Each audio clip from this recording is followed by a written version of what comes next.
What's going on, everybody? Welcome back to Michael Knapp Fishing. Do me a huge favor, if you're new to the channel, go down below and hit that subscribe button. Also turn on your notifications. That's going to let you all know when we do a Tackle Warehouse gift card giveaway.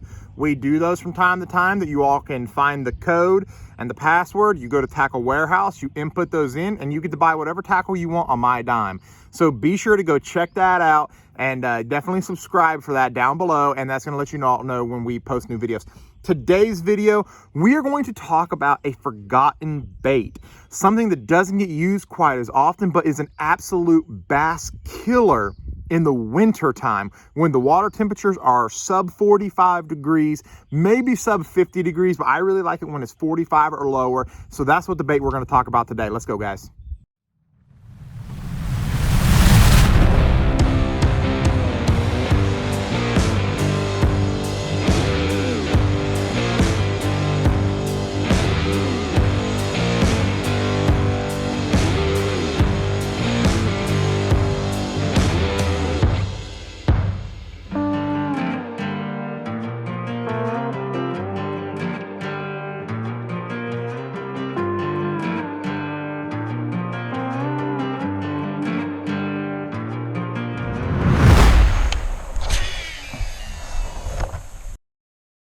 All right, guys, so like I said in the beginning intro, we're going to talk about a bait that has kind of been forgotten about.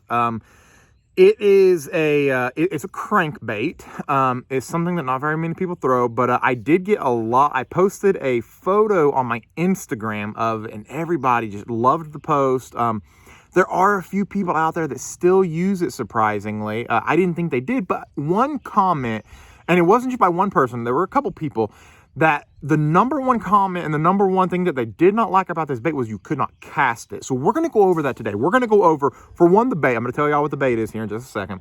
And then we're going to talk about my setup of how I throw it and how I get the maximum cast distance out of it. So if you haven't guessed already, the bait is the Shad Rap.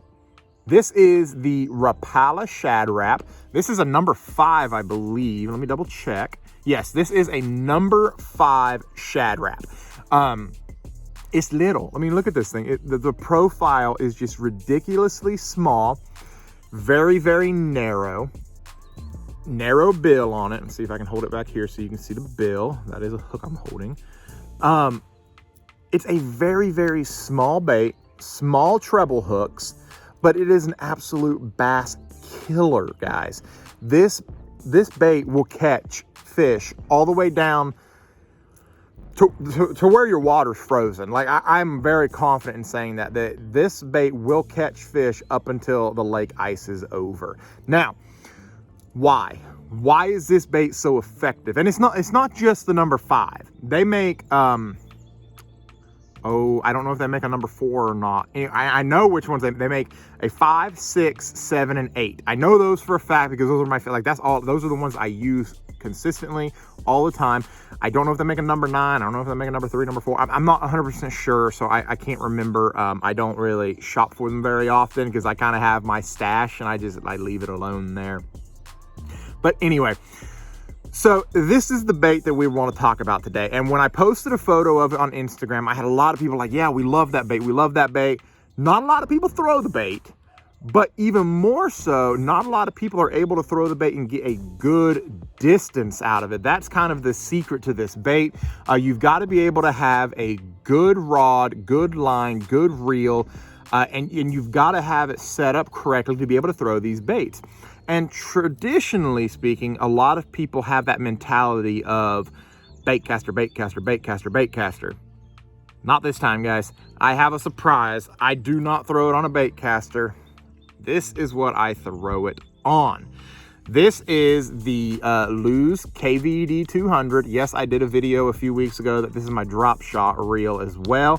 It is multi-purpose. You can do all kinds of things with this reel. So I like it for the drop shot, but I also like it for the Shad Raps. Now, rod. The reason, why do we throw a Shad Rap on a lipless? I'm currently getting myself wet over here because my boat's soaked. Why do we throw a Shad Rap on a spinning rod? Well, 2 reasons.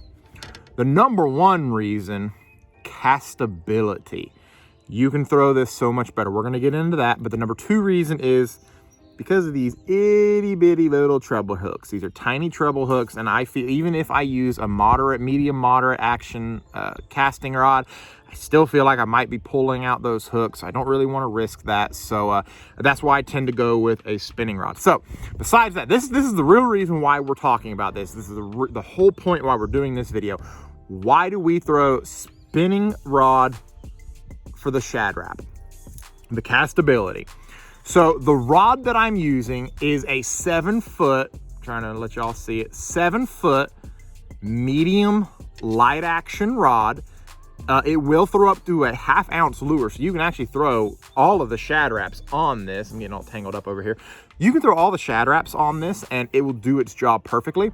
Now the difference with this is it is a moderate fast tip. I know a lot of people would really prefer a moderate for cranking, but when it comes to a spinning outfit, I don't really feel like it matters as much. I'm gonna see if I can show y'all the tip in it here. See, I mean, it's got a lot of bend to it. It really does do the job very, very well. So that's kind of why I picked this rod. I'm gonna leave that out here real quick because I like to talk with it. So castability, that's the number 1 reason why we use a spinning outfit to be able to throw the Shad Rap. Now, yet again, I still had a few people say, well, it still throws really crappy when I try to get just a maximum distance cast with a spinning setup. Okay, yes, it does. The reason being, for whatever reason, this thing it doesn't glide through the air well. If you really try to just tomahawk that thing out there, this bait is gonna start spinning weird. Like, it's not gonna just glide. So the number 1 thing I can offer to you all when casting a Shad Rap, do not whip it. And y'all know what I mean. When you whip it, you whip it as hard as you can. That's not the key here. I'm gonna see if I can't maybe demonstrate what I'm talking about when it comes to whipping it. It's probably gonna drive my dogs insane because I hate this sound, but I'm not actually gonna throw it. But you all know what I'm talking about. When you come up, you've got it, and you come from power here, and you like baseball style it. And that's not what you want when you're going to be throwing a Shad Rap. You want a nice loft. And when I loft, I sidearm it, because when I sidearm it, I know that I'm not going to come across with that tomahawk or baseball style throw to it. I just kind of loft it. And when I loft it, the bait goes much further because it doesn't want to go into the circle of death, is what I call it, as it bombards out of control. When you lob it, you're much more accurate with it, and the bait wants to actually glide to where it's going to go, and you're going to get the maximum distance out of it. Now, I had a lot of people ask me about line. What am I fishing it on to get the maximum amount of castability out of it?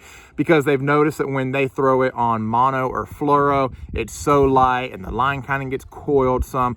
So we're going to talk about that real quick, because I have the same mentality that I'd say probably 95% of the pros do. Braid, braid, braid, and more braid on your spinning rods. Now, we do run fluorocarbon leaders, but number 1 is braid on that thing. It is pure braid. No, I don't use like a 20, 30 foot leader or anything like that. Braid, all of it. That way it casts the best. You can actually see the braid still in there. Baby, that's literally what I use. Now, when I am casting it, or I'm sorry, when I'm fishing it, I'm all wrapped up on the tip here. I'm trying to get it down here so I can show you all. You can see it is fluorocarbon connected to the bait. I do have about a 6-foot fluorocarbon leader. Now, the clearer the water, the longer the leader. And when I say clear, I know clear is relative, but for me personally, anytime I have 3 feet or more, that's clear to me.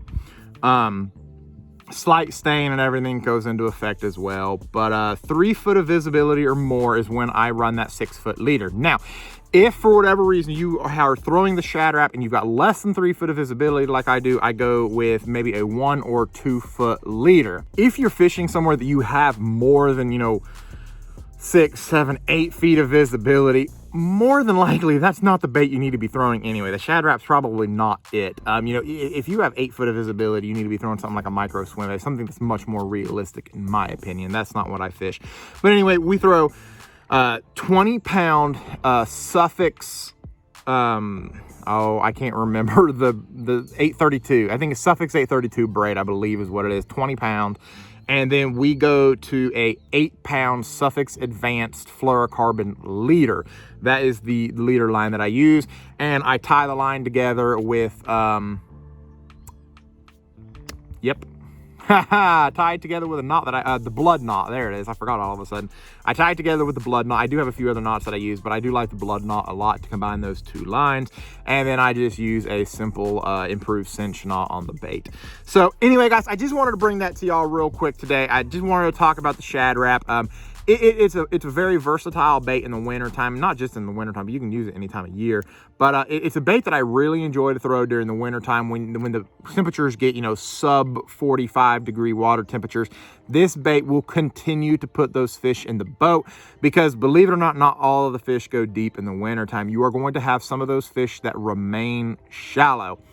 Anyway, guys, I hope y'all like this video. Do me a huge favor. Go down there, hit that like button, hit that subscribe button. Leave me a comment down in the comment section below. Let me know if you guys love the Shad Rap, hate the Shad Rap. What's your favorite number Shad Rap? That's something that I'm really interested in because I know a lot like Ott Defoe. He only throws like a number 7. Gerald Swindle only throws like a number 5 or a number 6. Like, they all have their favorite Shad Raps. Me personally, I like the number 5 and the number 7. So let me know what your favorite Shad Rap is down in the comment section below. Anyway, guys, take care. Hope y'all like these videos. Like, subscribe, comment. Take care, guys.